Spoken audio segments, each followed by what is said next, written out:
What's up, everybody? Welcome to Podcast Now. I'm Alex, and I thought for this video I would just talk one last time about the Quarry. Obviously, it releases this Friday. Just talking about my excitement, just pure excitement, because I am. And I'm going to probably use that word a lot in this video, but this is, when I talk about anticipated games, I normally just go in order. I have a hard time giving people, and they say, well, what's your most anticipated game in general going forward? The options are just too many. My brain gets confused. So what I normally do is I just pick the next big thing that I'm looking forward to. And, after Lego Star Wars, after Evil Dead the game, it really became the Quarry. I really am very excited to see if they can pull this off. And that's kind of been the theme of my excitement from the beginning. Supermassive Games, I really like them, okay? I've always had very tough love for these developers, really after Until Dawn. I didn't know about them before Until Dawn. Until Dawn comes out, right? I play it. I absolutely love it. It's one of my favorite games of all time. It's one of the best PS4 games. It's one of the most underrated games of all time. I firmly believe all of those things.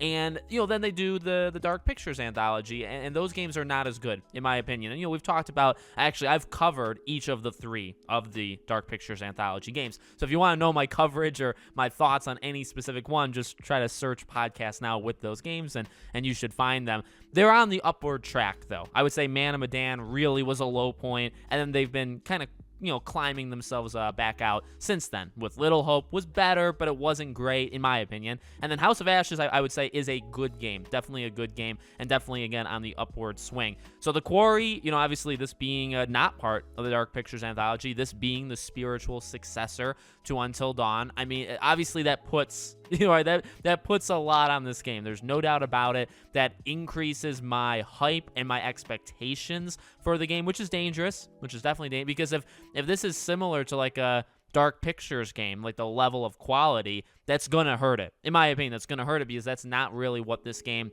has been pitched on. But so far, so good, in my honest opinion. I've watched some, but not all of the coverage of this game. I've seen trailers. I watched the IGN first, like the 30 minutes of gameplay. I have seen a pretty fair amount, probably more than I really wanted to be honest with you. But I have enjoyed covering it. Like, when these things have come out, I've watched them or I've read, about it, whatever. I've made videos on it, and you guys seem to really like it. I think the Quarry has a pretty good fan base already of people that are, pumped for this game. Because again, if they can nail this, I mean, come on, right? If this is an Until Dawn-like game in 2022, this is a game a lot of people, a specific group of people, for sure, but a group of people nonetheless have been waiting for a long time. This game that, again, can really make the ripple effect is there. There's some really great characters there, and I believe they've set themselves up good. I mean, there's some really good actors and actresses in this game.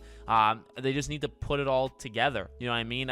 I've seen some people kind of get scared away by some of the cheesiness, kind of factors of it, or I guess elements that they've seen so far. I mean, again, I think they can serve their point. Until Dawn had characters that were purposely a certain way for that reason, because they were trying to emulate, the 80s, slasher kind of thing, and they're, very much the same in this game. So, or I guess this is more of like the camp, the kind of Friday the 13th-esque thing. But I think all of the building blocks are there. They just need to nail it. We've talked about different elements of it before in terms of all the endings, 186, I believe, right? I mean, that's literally insane. Now, again, I don't think they're going to be too different from each other, but they, 186 endings. You also have the movie mode, which is a thing that I've really stressed. I made a video specifically on it. I think that's almost a game changer. I know for me, I play games to play games. If I want to watch a movie, I will watch a movie, okay?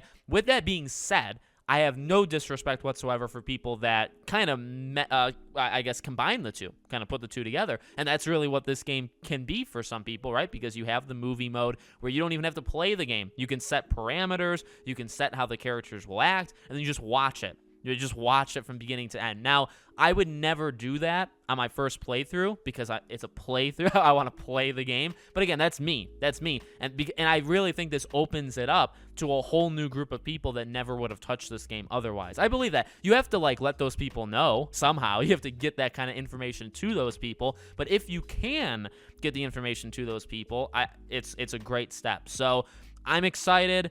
You know, the rumor is it's like an 8 to 10 hour game, comes out this Friday. When I'm recording this, I don't have like a review code or anything. I don't know if I'm going to be getting one or if I'm going to be playing it day one, but the point is, whenever I play it, I'm very excited to play it, and I can't wait to cover it.